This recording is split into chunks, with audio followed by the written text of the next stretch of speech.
अटल बिहारी वाजपेयी, अटल बिहारी वाजपेयी।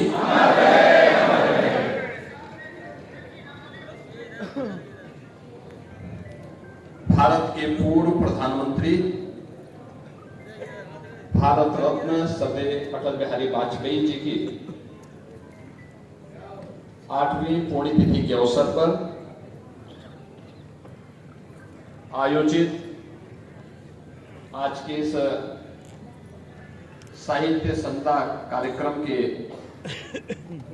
अवसर पर इस पूरे कार्यक्रम के आयोजक और संयोजक प्रदेश सरकार में मंत्रिमंडल के मेरे वरिष्ठ सहयोगी उप मुख्यमंत्री श्री ब्रजेश पाठक जी, कवि, साहित्यकार और पद्म सम्मान से सम्मानित श्री अशोक चक्रधर जी,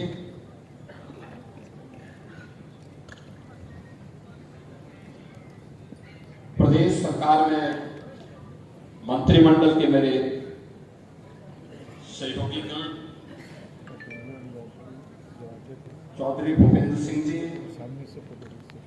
दारा सिंह चौहान जी, दयाशंकर मिश्रा दयालु जी, दयाशंकर सिंह जी, लखनऊ की महापौर श्रीमती सुषमा खड़गवाल जी, माननीय सांसद श्री अमरपाल मौर्य जी, माननीय सांसद ब्रजलाल जी, पूर्व सांसद अशोक वाजपेयी जी, सभी माननीय जनप्रतिनिधिगण और स्वर्गीय अटल बिहारी वाजपेयी फाउंडेशन से जुड़े हुए सभी पदाधिकारीगण और उपस्थित बहनों और भाइयों,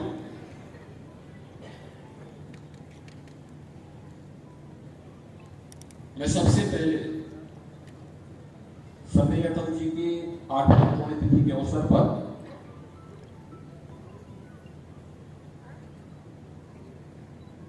उनकी स्मृतियों को नमन करते हुए प्रदेशवासियों की ओर से विनम्र श्रद्धांजलि अर्पित करता हूं।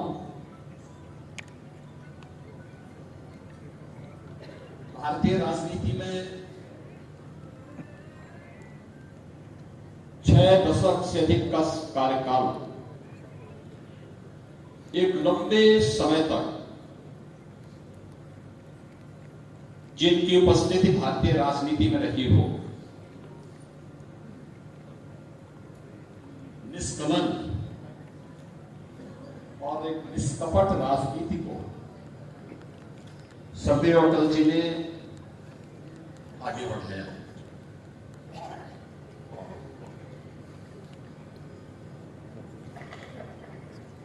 राजनीति केवल सत्ता प्राप्त करने का माध्यम नहीं, राजनीति सेवा का, समर्पण का, मूल्यों और आदर्शों पर आधारित होनी चाहिए,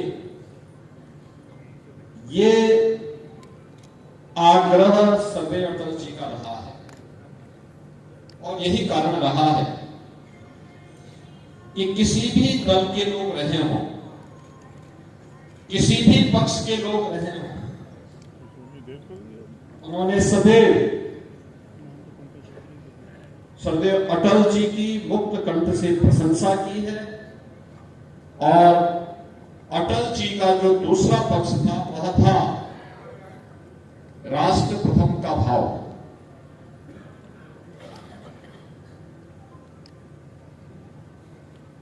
यानी अगर देश का हित महत्वपूर्ण है और देश के हित से जुड़ी भी कोई बात किसी ने भी कही है, तो उन्होंने दल के हित को तिलांजलि देकर के देश के हित में निर्णय लिए। याद करिए, आज आपके सामने वो दृश्य देखने को मिलते होंगे। जब दल बनते हैं टूटते हैं, गठबंधन बनते हैं टूटते हैं।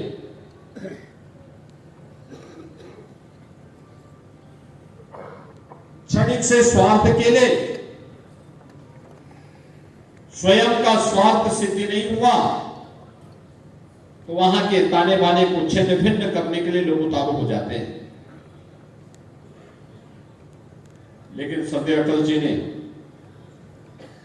एक बार नहीं अनेक बार उस प्रकार का उदाहरण प्रस्तुत किया। 1971 में भारत और पाकिस्तान का युद्ध था। बांग्लादेश के अंदर पाकिस्तान के द्वारा किए जाने वाले अमानवीय अत्याचार के खिलाफ पूरे देश की एकता दिखनी चाहिए थी। सरदार अटल बिहारी वाजपेयी जी सामने आए, उन्होंने बांग्लादेश मुक्ति के पूरे अभियान को पूरा समर्थन दिया। आज ऑपरेशन सिंदूर में कांग्रेस के अभद्र और अशिष्ट आचरण को देख करके, सेना पर उंगली उठाने को लेकर के जब प्रश्न उठते हैं तब इनकी राष्ट्र प्रतिष्ठा पर भी संदेह होने लगता है। यह स्थिति आपातकाल के दौरान भी हम लोगों ने देखा। सरदार अटल जी ने आपातकाल के दौरान दल से महत्वपूर्ण देश को माना और उन्होंने उस समय भारतीय जनसंघ का विसर्जन करते हुए उस समय उन्होंने जनता पार्टी में उसका विलय किया और लोकतंत्र को भारत के अंदर पुनर्जीवित करवाया। आज जो हर व्यक्ति लोकतंत्र का एहसास करता है, सदैव जयप्रकाश जी के नेतृत्व में चले हुए उस आंदोलन में सबसे महत्वपूर्ण भूमिका किसी दल की थी तो भारतीय जनसंघ की थी और भारतीय जनसंघ ने उस पूरे अभियान में बढ़ चढ़ कर भाग लिया। इसके बाद भी जब भी आवश्यकता पड़ी और उस अवसर पर उन्होंने, हमें याद है जब एक बार भारत की 1989 के बाद जब आर्थिक रूप से भारत की स्थिति काफी डावाडोल हुई थी, उन स्थितियों में दुनिया के मंचों पर भारत का प्रतिनिधित्व और भारत के पक्ष को मजबूती के साथ कौन रखेगा? नेता विरोधी दल के रूप में अटल जी को दायित्व दिया गया। लोगों ने उनसे पूछा कि मैं विरोधी दल का काम तो सत्ता पक्ष पर आरोप प्रत्यारोप करना होगा, आप कैसे भारत का प्रतिनिधित्व कर पाएंगे? उन्होंने कहा नहीं, ये मेरे देश से जुड़ा हुआ मुद्दा होगा, वैश्विक मंच पर भारत के हित में जो मुद्दा होगा मैं वही बात वहां पे कहूंगा। और सरदार अटल बिहारी वाजपेयी ने दुनिया के अंदर, दुनिया के मंचों पर भारत को प्रतिनिधित्व देकर के नेता विरोधी दल के रूप में भी देश के हितों को ही संरक्षित देते हुए वहां पर अपने वक्तव्यों को रखा था।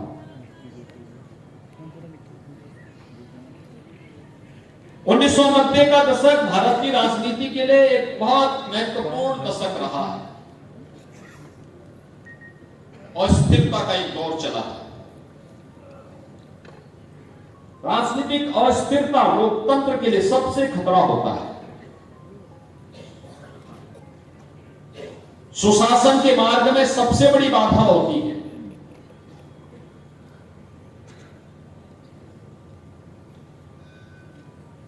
आम जन को उसकी आवश्यकताओं से वंचित करने की साजिश का एक हिस्सा होता है।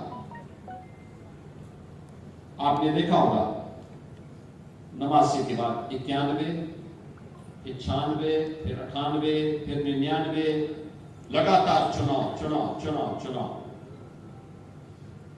राजनीतिक अस्थिरता को स्थिरता में बदल करके समन्वयवादी राजनीति को आगे बढ़ाने का काम श्रद्धेय अटल बिहारी वाजपेयी जी ने किया। आज भारत के अंदर जो सुशासन दिखता है,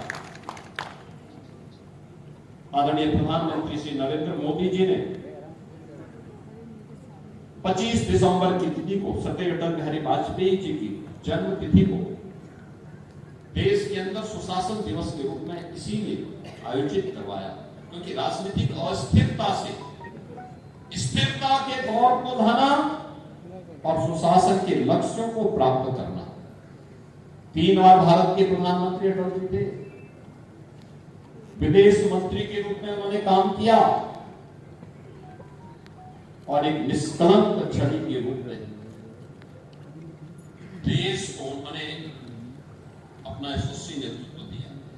कारगिल युद्ध में अटल जी के बारे में जो कहा जाता ये कभी हृदय है, सहज है, सरल है, ये युद्ध लड़ पाएंगे। तो अटल जी ने कारगिल युद्ध के दौरान अपने दृढ़ इच्छा शक्ति का परिचय देकर के दुनिया को भारत का लोहा बनाया। अमेरिका के राष्ट्रपति भारत को बार बार कहते थे कि नहीं, आप एक बार अमेरिका आइए, भारत और पाकिस्तान मिलकर के इसका समाधान निकालें। अटल जी ने कहा मैं भारत तब तक नहीं छोड़ सकता जब तक एक भी दुश्मन भारत की धरती पर रहेगा, भारत की सीमा के रहेगा। और पाकिस्तान दुम दबा करके कैसे जान की भीख मांगता था अमेरिका के अंदर, ये दिया रहा था, ये दुनिया ने देखा है। ये अटल जी की दृढ़ इच्छा शक्ति का परिचय कारगिल युद्ध के दौरान भी देश ने देखा है। देश के अंदर इंफ्रास्ट्रक्चर कैसे होना चाहिए, या देश के अंदर अन्न योजना कैसे होनी चाहिए, देश के ग्रामीण क्षेत्र की अर्थव्यवस्था के लिए क्या कुछ किया जाना चाहिए, ये सब कुछ देन अटल जी की है। अटल जी ने अपने सार्वजनिक जीवन की शुरुआत डॉक्टर श्यामा प्रसाद मुखर्जी जी के साथ प्रारंभ किया। कश्मीर में धारा 370 को समाप्त करने परमिट सिस्टम को समाप्त करने के खिलाफ उनका आंदोलन चला था। और आज आदरणीय प्रधानमंत्री जी के नेतृत्व में भारत कश्मीर को धारा 370 से मुक्त करते हुए श्रद्धेय अटल जी के उस सपने को जो डॉक्टर श्यामा प्रसाद मुखर्जी ने उस सपना देखा था, और सपना आज कश्मीर के अंदर साकार हुआ है। श्रद्धेय अटल जी के